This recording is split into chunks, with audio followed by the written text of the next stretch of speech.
And of course, also that story about dismal performance of the cabinet secretaries, not just from the Mount Kenya region, but also just entirety as a cabinet was a very comprehensive story in the Daily Nation. This is the Sunday Nation, I should say. This was on page 4. Eyes on Uhuru cabinet as shake-up speculation rises. The president is furious and disappointed, starring debate on competence choice of senior officers. And this is a well fleshed out story here on page 4 by Patrick Langat and Walter Menye as well. This is from the Sunday Nation. This previous, of course, the latest Sunday Nation, where it was the moment of truth for top politicians.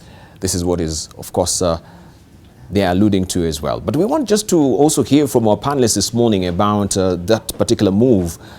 Right now, everyone is talking about referendum and how also we should try and tweak the constitution so that it can suit us to the ground. As it is right now, it has not really shaken into place, so it seems, and that's why everyone is really gagging for this particular referendum to happen. We have with us this morning Dr. Iseli Simiu, who is a member of parliament from Tongaren. We introduced him at the top of the hour. Also, we do have with us Senator Aaron Cheriot from Kericho. Also, we introduced him at the top of the hour. Also, we do have with us this morning Dr. Otende Amolo, who is a member of parliament from Marieda. We have Jacob Midio as well, who is the former member of parliament from GEM, and also the former senator of Kakamega and the deputy leader of Ford Kenya as well this morning. Welcome, gentlemen. Good morning. Good morning. Right, I hope you maybe skimmed through on the Daily Nation or the Sunday Nation for that matter, and this story of what is the competence, Sunday Nation, what is the competence of the cabinet secretaries. We thought that the technocrats, if they are apolitical, then they will be given, that particular chance and a room to swing their cart and perform very well. But as it is, from those statements we've had from Mount Kenya's legislators, it seems, yes, the cabinet secretaries are not performing. Let's begin with you, Aaron Cheriot, on this. I think, well, good morning, Kenya, first of all, and good morning, Dibal and my colleagues. I completely agree with that narrative, that the thinking that led to this creation of a cabinet secretary position, where we have apolitical people of what was then referred to as corporate background, and not any political background, will give us a better running system of government. I think having tested that system for now 8 years, there's no room for doubt in my mind that the current crop and organization of ministers from that kind of background perform far worse than we used to have when politicians, that is members of parliament, were cabinet minister. Yes. Part of the reason I say that is, one, the issue of, first of all, general understanding of how government works and how our politics is organized, and how you go out and have life meaning and impacting projects in the society. Because if you have, say, a member of parliament, say if Seli or Tiende here will be a colleague in cabinet with Jacoyo, when they meet and they need to discuss things, at least they do it from a perspective of being representatives of people, and therefore they know the kind of demands that people have of them. I totally understand the feeling that many people are beginning to get nowadays, because when you report back, for example, when I go to Kericho over the weekends, as is expected of me as a politician, the kind of questions I have to answer about roads, about water, about electricity, it's so much, yet the people that are charged with that responsibility are most of the time inaccessible to us. I don't know, maybe my colleagues might be luckier than myself, but to access them might be a bit difficult. And you end up, because you're in a gathering with people and they need this or that explanation about why things are not moving in the correct order. Secondly, also, is just the complete out of touch reality attitude that you get with certain cabinet secretaries. Even a good number in this current cabinet, leave alone the last one. You see the way they make certain decisions when they go out to speak in public. It's completely embarrassing. Last week I was at the Lake region Yes. economic bloc, and there seated at the front was the president and his deputy, and one of the cabinet ministers that had accompanied them, actually Eugene Wamalwa to be specific. And then he went on to make what I'd consider to be an extremely naive joke, because he was speaking to a crowd who, one of the things that they felt the president ought to address them about was this, you know, about the Mau debacle. Then he comes and makes fun of it and say, by the way, we must conserve Mau by all means. It's a right statement to make, but is it politically correct?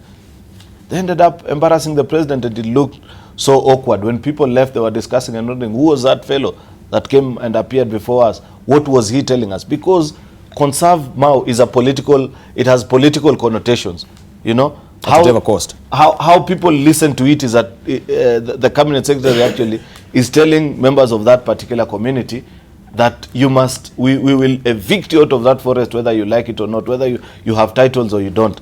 Same kind of attitude I see from Keriako Tobiko when he goes to the president backyard and uproots water infrastructure that has been there for the last 50 years. Even if you have a dispute with them, a proper cabinet secretary who understands how systems of government work, the first thing you would have done is at least engage the leaders from that region and say, there's this initiative that you want to do, ladies and gentlemen, we must do it this way. Right. Dr. Eseli, do you agree with, of course, that view that, yeah, the performing dismally, that is the cabinet secretaries, and of course also we had an impression that if we get technocrats, then we'll have stellar performance coming from the cabinet secretaries, but it seems that was wrong-headed from the go-getting. I think the idea of getting technocrats might have been sound, but are they technocrats?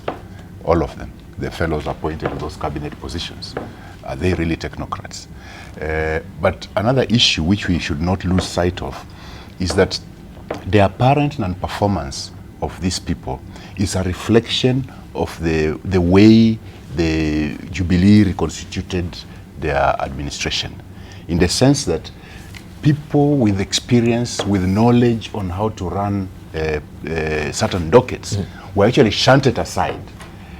Sometimes based on matters which were neither here nor there, and in fact we used to suspect at one point that was actually ethnic, so that you find a loss of good people who would have actually assisted this government to deliver. Some were actually shunted aside and put in dockets where they have got no clue. I mean, there's nothing that they are doing there. Like I remember they reshuffled the Ministry of Health at one time, and the senior people who knew how to run matters, one of them was dumped in KMTC in an non-existent position. So, and I remember even the Treasury, when Uhuru took over as the minister, she shunted around people. In fact, I know two very knowledgeable people who had been actually Uhuru seniors, and they shunted them around and they quit. One of them ended up with Price Waterhouse.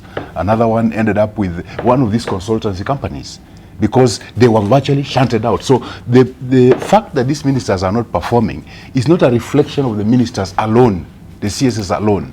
It is just that the way they reshuffled people around and lost the key people who actually know how to run government. Because remember, a minister or a cabinet secretary does not do the day-to-day running of the ministries. It is actually these technocrats in the ministry that do that work. So when you have a minister who is coming from the corporate world, not from the public service, you have a PS who is coming from the corporate world, not from the public service. They actually have no clue how the public service works. And then you have removed the people who could have assisted them deliver. And the reasons why you've removed them are neither here nor there. They are not justified. That is the cause of this apparent failure. It is not that these particular people are not performing. They just don't have the backing, good quality backing of the public service technocrats to show them the ropes of how to deliver. So that's what's leading to this failure. It's not because, remember, some of them have been politicians. Some of the people have been made CSs. How come they are not performing also? It's because they don't have the right quality of people to work with. your ministry is as good as the people you have. If the people you have in the ministry have got no clue what they are supposed to do, and have been given those jobs not because of ability, but because of other reasons other than merit, then you have got you are being backed by people who can't help you, and that is what's happening here. This is what I call it: the chickens have come home to roost on the Jubilee mismanagement. All right, thank you. Okay, well, maybe should we now revert to the previous structure that we had, that members of parliament now will also hold those ministerial positions? Let's hear from Dr. Otene Amolo. Thank you, Dibal. Before I venture into that subject, let me first wish the over 1 million candidates sitting KCP today every success, and particularly the candidates in my constituency, including my daughter, who is sitting today. But second, let me also condole with Kalonzo Musyoka on the loss of his father, and get every well wish for my colleague Dr. Pamela Odhiambo, who lost his bodyguard and is still in his hospital in a fairly difficult situation. Having said that, I think the question that belies this idea of the cabinet, sometimes people speak to it and they do not know that by what they say, they are actually agreeing with things they sometimes don't agree with. To consider whether we should still have cabinet secretaries from parliament or outside parliament is to revisit the question of the system of government that we have. And so when Senator Cheriot says that he believes that maybe we should revert to that, by that statement, he is unwittingly supporting the call for changing the constitution and changing the system of government. And there is considerable merit in that kind of thinking. But first, let me agree with my colleagues who've spoken that there's a sense in which the idea that we had in the constitution may not have worked.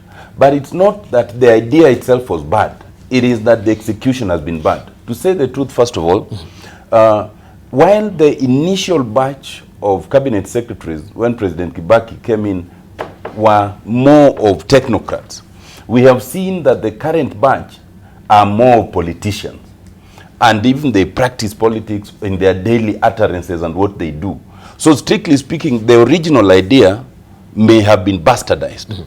Secondly, the other thing that is wrong is that those who are appointed believe that as long as the president is happy, it does not matter if any other Kenyan is unhappy. And this has been reflected in the kind of talk and action we've seen from a number of cabinet secretaries. But thirdly, their mode of appointment has also denied the opportunity for them to feel that they are accountable, including the fact that all the cabinet secretaries, as they were appointed, and because Jubilee had the numbers and has had the numbers, they've had to be endorsed almost wholesome, without question. And some of the people complaining, like my brother Cheriot here, although he's in Senate, but those of them who have been in the National Assembly, in this 12th Parliament, in the 11th Parliament, did not allow themselves to exercise their free thought in terms of vetting and to determine, is this person suitable or not? But it's even worse that those who then were continuing, there was some misleading legal advice that was given, and yet it came to pass that you do not have to be vetted afresh. That is completely illegal. Any person who is serving after any election must be brought to be vetted afresh, just the same way even the president himself had to take a fresh oath of office. Now, the situation has not been helped by the introduction of this animal called the Chief Administrative Secretaries, who I would sympathize even with the cabinet secretary who wants to perform, that you are here, you've been given some task, some nebulous animal called Chief Administrative Secretary has been introduced, some of whom are quite active in confusing matters in the ministry. And then you also have a principal secretary who sometimes takes directions from persons other than within the ministry. So the entire situation is a bit untidy, and I agree that it might need to be examined. It may not be automatically because of the system, but it is time to relook at it. If we want to relook, and I'm one of those, and I've said this all the time, that we may now want to actually consider a proper parliamentary system. And in a proper parliamentary system, the very wishes of having cabinet secretaries who are from parliament and therefore accountable to the people through parliament works much better. All right, let's hear from Jacob Medio. Yeah, well, Diba, good morning. I don't think there's much to say about that. I think we are in agreement. We must reform our system of government. And the longer we take before doing it, the worse things will get. You know, I rue the misuse of the word technocrat. What qualification that the Minister for Sports have? I mean, even he couldn't produce papers during his interview, even fake ones. you know. So what are you telling? Are you in Kenya? any way endorsing fake papers for No, interviews? I am not. Some people might misconstrue what you're saying this morning. No. I am not. Yeah, that, I said yeah, even fake one. You know, sometimes just pretend. Kidogo. What do you mean? He had an ID and a birth certificate. So those are the kind of ministers we have. I must say here and now that I was very impressed with Matiang'i when he was Minister for Education. I think there is also people who are misplaced in the jobs that they have been given. But I want to say that the ideal situation which we have been used for, whatever the correct expression, but we've been used to having ministers in parliament. I think it is a very ideal situation. I remember when we would have very senior politicians as ministers, Michukis, Karumes, all those people, Chai, you would meet them in parliament. When you have an issue that concerns your constituency, you discuss over tea. But I can tell you now that of the nearly 20 ministers, I only know Eugene Wamalwa, I only know Fred Matiang'i, I know Amina, but just maximum 5. They are just there, they're freeloaders. Those are people who are in the wrong place. These are political jobs. They need politicians, supervised by politicians, to be the ones doing them. I can tell you, we tried to do too much with our constitution. And we have implemented somebody called Technocrat. You know, all these people, even including this panel, everybody here is a technocrat. But you cannot tell me that of the 20 or so ministers, you have anybody there who can face politicians. Because politicians, by their very nature, by the nature of the job, they must be slowed down. And if you pick people from the streets, which is what we have, you have parallel systems. In my view, we must revisit our constitution in many ways, many ways, so that we can have a system that we can afford, a system that we can contain.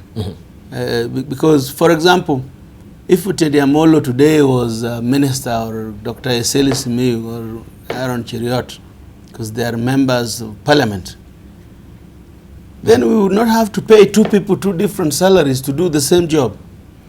What we have now is a bloated wage bill because of systemic problems. I think we need to restructure our government and deal with it the way our people can accept and the way our people know.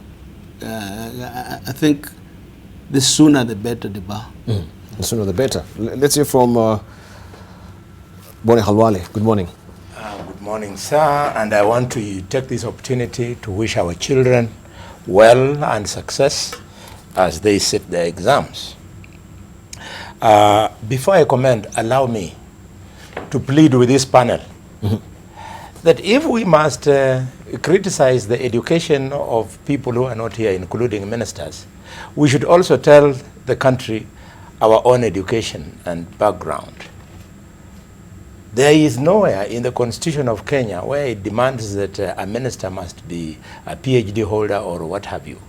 So if Parliament found that Rashid Mohammed was fit to be minister, Jacob Medio has no justification whatsoever to describe Rashid Mohammed in the manner he's doing. Maybe next time when we come, Jacob Medio, it would help the country if you could come with a complete resume of your own background. Like on this panel, I hear you call my brother, Honorable Otienda Molo, a doctor, it might help for us to know whether he has got a PhD in law. And if he has, we see that evidence. It is irresponsible for us to cast aspersions against Rashid Mohammed just to suit your own political biases and interests. All right, and now to comment on what you asked me. I want to disagree that having been appointed as technocrats is a reason why some of the ministers have failed. I know in that cabinet... But who is a technocrat anyway? Maybe we actually just... who is a technocrat? I believe a technocrat is somebody who has got some expertise, trained, examined, and qualified in an area of expert. Trained, examined, and qualified in an area... In an area of expert. Of experts. Yes. And this is what Jaco is actually asking, if he's actually a technocrat. If given that grid that you've given us, does he really pass muster? But there's nowhere in the dictionary, in the Constitution, where they say that the minister should be that. Okay, in the Constitution, I think that is beyond my ken, and you can help me, Dr. Otiende. Is the word technocrats seen alongside the cabinet secretary? No. No, not at all. That is not there. That is the assumption. That is the assumption. Inherent in once you removed the cabinet secretaries from being, from parliament. Yeah, then they are supposed to be a technocrat. Yes. Continue, sir. So if I may continue, I think we must also appreciate that in the current cabinet, which some people think has not worked very well, we also have politicians, and allow me to name just 6 who have come on my mind very quickly. We have John Munyes, former senator for Turkana; Najib Balala, former MP of Mvita; Charles Keter, former senator and MP of Belgut; Wamalo Kijana, Eugene Wamalwa, former MP of Saboti; Mwangi Chunjuri, former MP and minister, and then we have got Peter Munya. So if the political background was the reason why they should succeed, then how come when Waiguru, who when she went into cabinet, she had never been elected, when she went into office, she defined the Ministry of Devolution. You could see the Ministry of Devolution, you could feel the Ministry of Devolution, you could hear it. But today a politician, Eugene Wamalwa, is in the same ministry, and that ministry has disappeared. Pardon? Far fewer dockets. Yes. Than what So, and then if you take the case of the technocrat like my brother-in-law Matiang'i. Matiang'i is not a politician, but he was very, very visible, and many of us think he succeeded at the Ministry of Education. So to me, the key is not whether you are a politician or a technocrat. The key is in the vetting process that is provided for in the Constitution. If the vetting process was up to it, then on vetting day, we would see what we see in the United States, i.e., we see a report of the National Intelligence Service on an appointee. It be made clear. We see the report of the Ethics and Anti-Corruption Commission on the proposed appointee. We see the report of the Justice and Legal Committee of Parliament. And finally, we hear the National Assembly speak. So because these parameters miss in vetting, people who are not that suitable for some of the positions end up taking up those positions. Probably if this was emphasized, then you can capture what is unwritten, but what could be the very spirit of the Constitution of Kenya. The spirit was ministries should be populated by people who will add value, not people who will just be passengers. All right. So as we're closing on that, you want to get a rejoinder there? Yes, because he was accusing me for being uneducated. So He's accusing I never said that. he's also accusing, doubting Otienda Molo's education. You stop that, because it's not right. But let me just tell you, You cannot have that argument, Bonnie, without putting names. And you know, we say choices have consequences. You cannot have a minister of sport that, for example, and I have nothing against the Cheza, by the way. I don't play those village politics anymore, so I just come to the Bal's show. Let me tell you that you can't be a minister of sports just because you were a boxer. That's why we get this thing wrong. This country, you know, you have just read to Kenyans, Debal, that Kenya will surpass the rest of Africa in manpower, in just but just by UN standards, by international standards. So we are not lacking of manpower, Bonnie. Yes. And we are not criticizing anybody. We are just saying, once you are a minister, we have to look at you. You are a public figure. We have even we would the same way we would look at Aaron Cheriot or Jacomidi. We are all public figures, and I think it's good to criticize.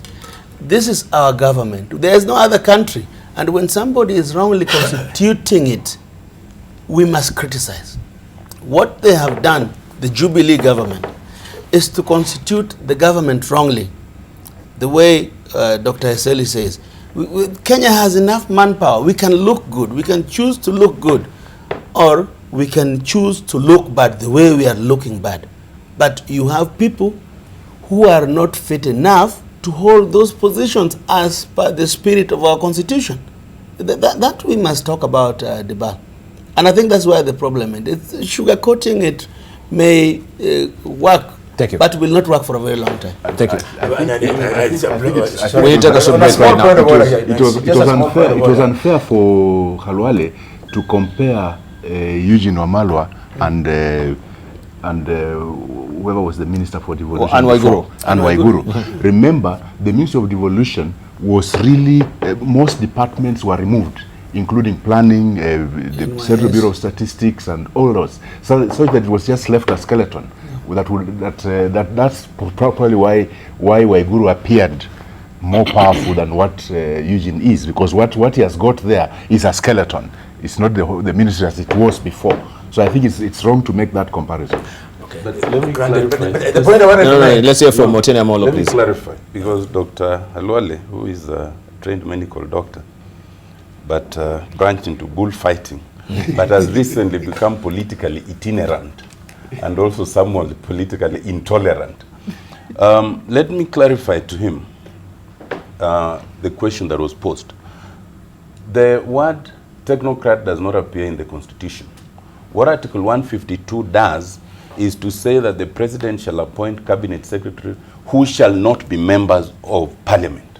That is all it does. The idea that the technocrats, they would be technocrats, was an idea that was born when we were working on the Constitution. And the assumption was that if you are given the latitude not to appoint people from inside Parliament, then you will try and look for the best in those fields. And most likely, then they will be technocrats.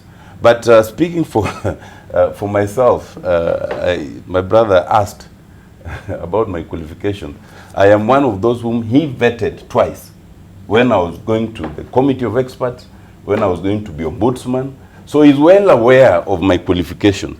But in case his memory is now failing, if you went to the graduation list of 2014 of Maseno University, then you will find my name. All right. But for me, we need to take a short break. People must defend not based on titles.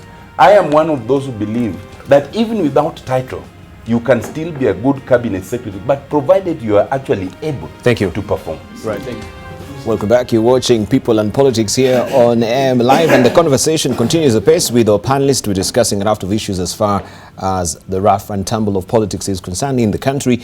And also we have reactions here on Twitter. We have Mugo John Davis saying, has a very good, Boni Mtetezi has a very good observation. The National Assembly represents the face of Kenyan people and should be thorough during voting. Unfortunately, the Assembly is a rubber stamp for the power that be. Also, we have Wanjiku Mugane saying, but you voted them before they came into office. Who is to blame? You MPs for failing Kenyans by putting people to just sit in office. Also, we have Rashid Swale saying, it's interesting that Boni Mtetezi does not want people like Jakoyo to mention that his friend and tribesman Rashid Echesa regarding matters of education, yet we all know the truth about his education credentials. We must get serious as a country. Joseph Odanga Ja Osihanda is saying today's discussion is interesting. The truth is Uhuru's cabinet is nothing near being technocratic. Some CSs only have birth certificates while others have dubious qualifications. This is what Joseph is saying. And also we have Faiba Katwi saying it's true, their existence is harm to the country's economy. I also know a governor, all right, I don't need to mention names there, but those are your reactions on Twitter as well. You must. I can see. Also, I also know Governor Joho and Gideon. More, I think others do not work in Kenya but are paid by Kenyans or are the ghost workers. Yeah. Oh, okay. You must mention that. Okay. I want to clarify my defense of Minister Echesa. Nothing personal. We are all men and women of this world coming from Kenya. This focus on Echesa is unfair to the young man, to the extent that we are forgetting a whole plethora of governors who by law are expected to have degrees. But they have lied their way into office. They are today, as we speak, in office. Some of them have been challenged in court to clarify the education. So what's wrong with the Echesa? Who made it public on who he was? And so that the country can know how unfair Honorable Jakoyo is. Honorable Jakoyo, your education background, if you are attacking Echesa, you should also tell the country your own education background. An accountant profession. Yes, you went All to right, I think we went to actually- Dori Primary School, then we went to Sawagongo High School, and what is on record here is that you are currently a student undergoing MPA accounting option. So you should tell us, since you are a student undergoing accounting, when you came into public office, what were you? You cannot just crash Echesa as if you are a PhD. Okay, Can I all clarify right. that because he is accusing me directly? Okay. I'm reading from am your own biodata. Let me just tell you. You know, So why are you doing this that? argument is not useful. It's not useful because useful. that you can challenge that I have a degree. It does not. A degree is not a vaccination against idiocy and stupidity. Yeah. I know many So, people. Bonnie, you're not being fair to me. Oh, just a moment. If Just you a are moment. unfair to Okay. Echesa, it's not Okay. I am not. I'm here. Okay. Why do you need to? I don't want this. This is your no. biodata. Boni Khalwale? This is biodata. Okay, we do want to derail. That is not the topic of the day, truly. Yeah? But you can clarify, Jacobi Dio, then we move on. Degree from University of Digital Columbia, accounting, BS in accounting. So if Bonnie wants my certificate, I can send it to them. Why is it not here? I will In your give it. I biodata. don't know. I never put that. Okay, all right. Can we hear from Senator? That's not You know, right. Aaron Cheruiyot? there's something Dr. All right. Eseli said. Okay, just a moment. Bonnie and I think I'll separate the two of you today. Yes. No, we are not fighting. No, Yeah. but Bonnie is not being fair to me. You are not being fair to Rashid. All right. Because he's illiterate. Okay, let's hear from He is Aaron Cheruiyot. illiterate. Okay, That's all I'm saying. Aaron Cheruiyot? Yes. Please. You know, there's something Why that... Hey, not criticize him for Jacob, being please. illiterate? Jacob, Yeah. hold your horses.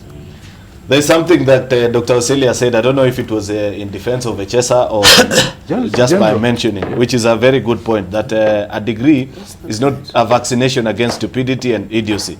You know, and on this one, perhaps the person who can best answer this question is Otiende, because he sat in the committee that wrote the Constitution. When you didn't put the qualifications for cabinet secretary to want to be a graduate and that kind of thing, then I would wish to believe that you would be on the forefront defending Rashid Echesa and saying, criticize him for anything else about his performance, but not about his education. Because at that time, when you sat and drafted the Constitution, you never saw it as important for one to be a graduate. Then I think the point here that you should be making is that, are we trying to say that the most educated, for example, of cabinet secretaries are the best performing? It's not true. We have evidence to confirm that some of the best educated people don't perform well when it's a whole combination of so many other things, education being just one of them. Therefore, For example, if you want to criticize Rashid on his education, well, that might be fine, but the other qualities and attributes that he brings to the ministry that are far much outweighs his inabilities with regards to education. Right, thank you. Yeah. Let's hear from Dr. Selian. We wind it up unless I think people like, if we are going to go that direction, you remember that people like Albert Einstein were thrown out of school for being unteachable. But they see what they did for the world. People like Churchill. Churchill was a great leader in the UK. And then look at the what we call the Silicon Valley. I mean, what we have coming out of there. Who are the people who have been in charge? Steve Jobs and so on. These are people who even left college because they found that what they were being taught in college was not useful to them. So I think, yes, the education has a certain amount or it can help to an extent, so long as it has exposed the person well enough to be able to comprehend what is required in life. I think that's what we should look at. It's because if it's just education for the sake of certificates, and that's the problem in Kenya right now, to the extent that we have even merchants selling certificates on River Road, because we are so obsessed with certificates. Those certificates could be fake, they could be actually genuinely got, but just concentrating in a classroom and getting a string of degrees does not make you capable of running a ministry. Running a ministry is a totally different ballgame. Thank you. I think the question is, as you select these people, what criteria are you using? Don't just select anybody because you have the majority in parliament and you will pass that person.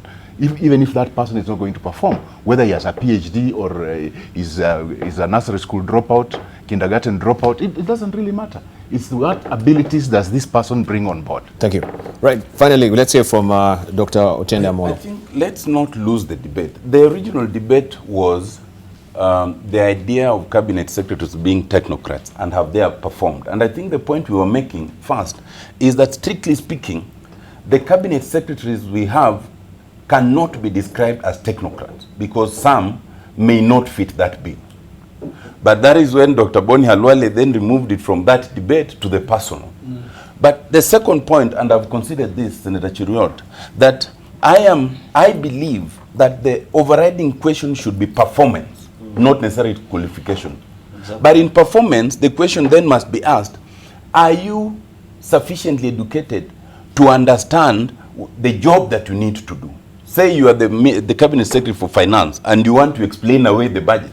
Will you take a person who cannot read to explain that budget? Will it even make sense? So even that performance and understanding can be matched to some level of education. It does not need to be the highest level. But the third bit is, in terms of parity of reasoning and rationale, if we are a country that believes we are so sufficiently educated that even members of parliament must now have a degree, and you'll remember, Senator Cheriot, that actually that law was passed previously. It's when we went to President Kibaki, he declined to sign it. In this 11th parliament, the law was passed, but at the last minute, members of parliament actually postponed it to apply now. So my understanding is, in fact, is that moving forward right now, until and unless that law is amended, you require to have a degree to be elected to parliament as we speak. Dr. Sele, I believe that is the position. Now, if that is the case, and we've even debated and said even MCAs should have a certain minimum level of education, I think the suggestion was that it must, right now, it must be post-secondary, some sort of post-secondary certificate. Then can you be a country that requires so much of MCAs and so much of MPs and nothing of cabinet secretaries? It is true that Article 152 does not expressly require. The assumption is made in terms of either parliament making that determination or the appointing authority. So I think let's not mix the issues here. The issue here, we were saying, we were questioning the performance of some cabinet secretaries. And I think we made the point that some it could be on account of capacity, some it could be on account of allegiance to only the president, some it is on account of the feeling that they don't have to be accountable to parliament because they're not in parliament. But the culmination and combination of all this, and that's what I hear the panel to be saying, is that we may need to reconsider a situation where cabinet secretaries feel more accountable to the people, to parliament, not just to the president. And although it was not expressly said, I think Jacoyo said it though, that that kind of thinking tends to sit well with a parliamentary system rather than a presidential system. All right. Yeah, and Debal, just to put everything in perspective, without me and Bonnie arguing so much, let me say that I think it is very wrong to invest as heavily in education systems as Kenya is doing and not expect people who have gone through that system to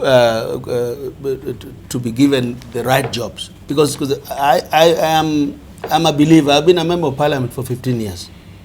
And I invested so much of our resources in education. And it does not make sense to me that an educated person like Bonnie Halwale would think it is not important to go to school. That people who have not gone to school can just get by. You know, this issue, even with governors having fake degrees and all that, we need to deal with it. We can't have people going to River Road and buying certificates and going through the system. It's not good example for our children. Going to the future, we must believe in education, because only educated people can help themselves.